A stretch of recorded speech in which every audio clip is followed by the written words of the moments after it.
2024 সালের প্রায় 1 মাস চলে গেছে। চিন্তা করেন, আপনি জানুয়ারির 1 তারিখে অনেক কিছু চিন্তা করছিলেন যে আপনি এইটা শিখবেন, ওইটা শিখবেন, নতুন একটা স্কিল শিখে হয়তো বা টাকা উপার্জন করা শুরু করবেন, বাট স্টিল নাও আপনি চিন্তা করতেছেন যে কোন স্কিলটা শিখবেন। একবার হয়তো বা ডিজিটাল মার্কেটিং ভালো লাগে, অথবা ইউআই ইউএক্স ডিজাইন ভালো লাগে, অথবা গ্রাফিক ডিজাইন ভালো লাগে, ভিডিও এডিটিং ভালো লাগে, আপনি খুবই কনফিউজড। সত্যি কথা বলতে সব স্কিলেই টাকা আছে যদি আপনার কাছে এই 5টা স্কিল থাকে। আমাদের স্কুল, ইউনিভার্সিটি, কলেজ কোথাও এই 5টা স্কিল নিয়ে তেমন কথাই বলা হয় না, বাট এই 5টা স্কিল আমাদের অত্যন্ত গুরুত্বপূর্ণ স্কিল। এবং এই 5টা স্কিল থাকলে আপনি যেমন ফ্রিল্যান্সিংও ভালোভাবে করতে পারবেন, ব্যবসাও ভালোভাবে করতে পারবেন এবং চাকরিও ভালোভাবে করতে পারবেন। সো আজকে আমি কথা বলবো এই 5টা এভারগ্রিন স্কিল নিয়ে, যেগুলো এআই আসলেও কখনো বিলুপ্ত হবে না। তো আমাদের প্রথম এবং অত্যন্ত গুরুত্বপূর্ণ একটা স্কিল হচ্ছে কমিউনিকেশন। আমরা ঠিকমতো জানিই না যে কিভাবে একটা মানুষের সাথে নেটওয়ার্কিং করতে হয়, কিভাবে একটা মানুষের সাথে কথা বলতে হয়, কিভাবে অ্যাপ্রোচ করতে হয়। সো কমিউনিকেশন স্কিলটা মাস্ট।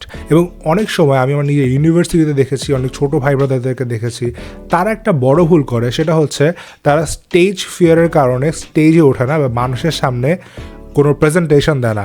এবং আমি গত সেমিস্টারে আমার টিমমেটদের মধ্যে এমন অনেকজনকে পেয়েছি যারা স্টেজে বা সব মানুষের সামনে গেলে অনেক ঘাবড়ে যায়। বাট এটা কিন্তু তার লাইফের একটা ফান্ডামেন্টাল স্কিল, সেটা হচ্ছে কমিউনিকেশন। যে কমিউনিকেশনে যত ভালো, তার কাছে তত বেশি অপরচুনিটি আসবে। এবং আপনি যদি অপরচুনিটি পাওয়ার পরে আপনি ঠিকমতো কমিউনিকেট না করতে পারেন, তাহলে at the end of the day অনেক কিছু হারাতে হবে। সো কমিউনিকেশন স্কিল আমি ফার্স্টে রাখছি। সেকেন্ড স্কিল, এটা হচ্ছে রাইটিং। এখন আপনি আমাকে বলবেন যে রাইটিং তো একটা সিম্পল জিনিস, রাইটিং তো সবাই পারে, এটার মধ্যে আবার স্কিলের কি আছে? ইয়েস, এখানেও স্কিলের অনেক কিছু আছে। আমরা স্কুল কলেজ লাইফে রাইটিং বলতে কি শিখেছি? সৃজনশীল লেখা, 7টা সৃজনশীল লিখবো, প্রথম সৃজনশীলটা অনেক বড় হবে, সুন্দর হবে, আর 7 নম্বর সৃজনশীলটা অনেক খারাপ হবে। যারা বাংলা মিডিয়াম স্কুলের স্টুডেন্ট তারা এটা খুব ভালো বুঝতে পারতেছে। সো আমার পয়েন্টটা হচ্ছে এখানে যে আমরা ঠিকমতো জানি না যে কীভাবে লিখতে হয়, একটা ইমেল কীভাবে লিখতে হয় আমরা ঠিকমতো জানি না। হয়তো বা হ্যাঁ, আমরা মুখস্থ করছি একটা ইমেল রাইটিং কীভাবে হয়, বা একটা প্রপার ইমেল আপনি কীভাবে লিখবেন এটা অনেক মানুষ জানে না। অনেক মানুষ জানে একটা সিভি কীভাবে লিখতে হয়। এছাড়া এসে লেখা, অথবা আপনি যদি একটা ইউটিউব ভিডিও বানাতে চান, সেটা স্ক্রিপ্ট লেখা, সবগুলা কাজে কিন্তু রাইটিং অত্যন্ত গুরুত্বপূর্ণ। বাট আমরা রাইটিংটাকে মনে করি যে হ্যাঁ আমরা তো পারি, বাট না, রাইটিংটা আপনাকে সময়ের সাথে সাথে শিখতে হয়। এবং আপনি যদি কপিরাইটিং স্কিলটাও আয়ত্ত করতে পারেন, অনেকগুলো আয়ের উৎস আপনার খোলা যাবে আপনি যদি কপিরাইটিংটাও শিখতে পারেন।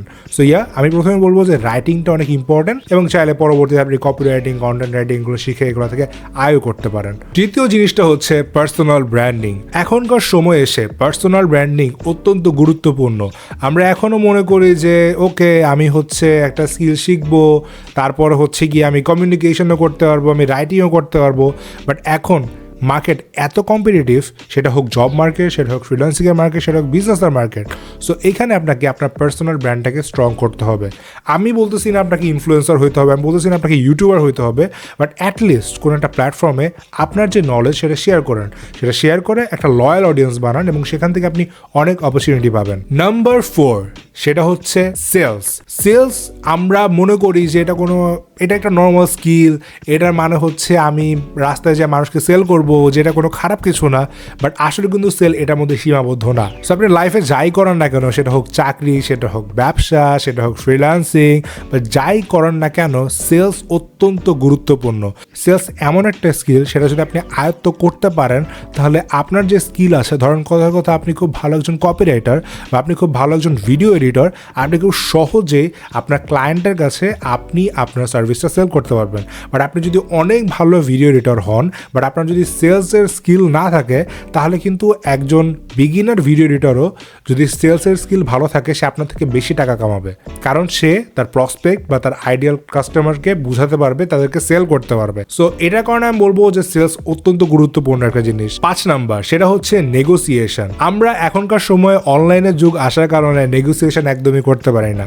আপনি দেখবেন যে আপনার মা খালারা যখন রাস্তা থেকে বা কোনো দোকান থেকে একটা প্রোডাক্ট কিনে, বা শাড়ি কিনে, বা যে কোনো কিছু থেকে নেয় তারা কিন্তু খুব প্রো নেগোসিয়েশনে, এবং শুধু আমাদের মা খালারাই না, যদি আপনি আপনার বাবা দাদা এদেরকেও দেখেন তারা কিন্তু নেগোসিয়েশনে খুবই ভালো। বাট আমাদের জেনারেশনে এসে বিভিন্ন অনলাইন শপিং এর কারণে বা হচ্ছে বিভিন্ন ফিক্সড দোকানের কারণে আমরা কিন্তু নেগোসিয়েশন করি না। কিন্তু নেগোসিয়েশন স্কিল কিন্তু অত্যন্ত গুরুত্বপূর্ণ এবং এটা সব কিছুতেই দরকার আছে। সেটা হতে পারে আপনার ব্যবসা, আপনি আপনার সাপ্লায়ারের সাথে নেগোসিয়েশন করতে হতে পারে, আপনি যদি চাকরি করতে যান আপনার রিক্রুটারের সাথে আপনার বেতন নিয়ে নেগোসিয়েশন করতে হতে পারে, আপনি যদি ফ্রিল্যান্সিং করেন আপনার ক্লায়েন্টের সাথে আপনার পেমেন্ট নিয়ে নেগোসিয়েশন করতে হতে পারে। সো নেগোসিয়েশন অনেক ইম্পর্টেন্ট একটা স্কিল এবং এটা আপনার উচিত যত তাড়াতাড়ি শিখে ফেলা এবং প্র্যাকটিস করা।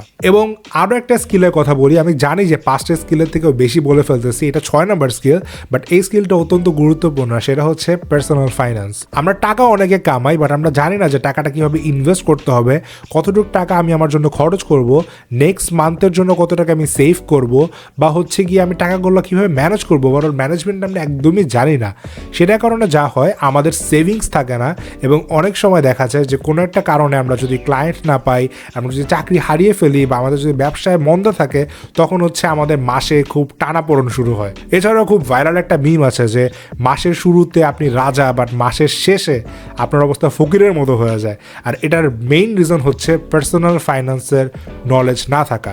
সো আমি আপনাদেরকে বলবো যে টাকা কামানোর পরে অবশ্যই ইম্পর্টেন্ট পার্সোনাল ফাইন্যান্সটা ম্যানেজ করা, যে কত পার্সেন্ট টাকা আপনি ইনভেস্ট করবেন, কত পার্সেন্ট টাকা আপনি সেভিংসে রাখবেন, কত পার্সেন্ট টাকা আপনি আপনার স্কিলের জন্য ইনভেস্ট করবেন, এগুলা জানা অত্যন্ত গুরুত্বপূর্ণ। সো এই 6টা স্কিল যদি আপনি খুব ভালোভাবে আয়ত্ত করতে পারেন, তাহলে পরবর্তীতে আপনি যদি কোনো হার্ড স্কিল শেখেন, কথার কথা আপনি যদি copy writing, video editing, digital marketing বা এরকম যে কোনো স্কিল শেখেন, সেটা দিয়ে আপনি ভালো করার সম্ভাবনা অনেক বেড়ে যাবে। আশা করি ভিডিওটা ভালো লেগেছে। যদি ভালো লাগে তাহলে অবশ্যই শেয়ার করতে ভুলবেন না, এবং আপনি যদি ভিডিওটা ফেসবুকে দেখেন অথবা ইউটিউবে দেখেন, ইউটিউবে দেখলে সাবস্ক্রাইব করে ফেলেন, আর যদি ফেসবুকে দেখেন তাহলে অবশ্যই লাইক এবং ফলো দিয়ে পাশে থাকবেন। আর আমি এখন ট্রাই করবো প্রতি সপ্তাহে একটা করে ভিডিও দেওয়ার, এবং ভিডিওতে আমি basically marketing, business, self improvement, productivity এগুলোর উপরে বানানোর চেষ্টা করব। আর আপনি যদি এইসব জিনিসগুলো পছন্দ করেন তাহলে আশা করি অবশ্যই আমার ভিডিও আপনার ভালো লাগবে। দেখা হবে পরবর্তী ভিডিওতে। টাটা।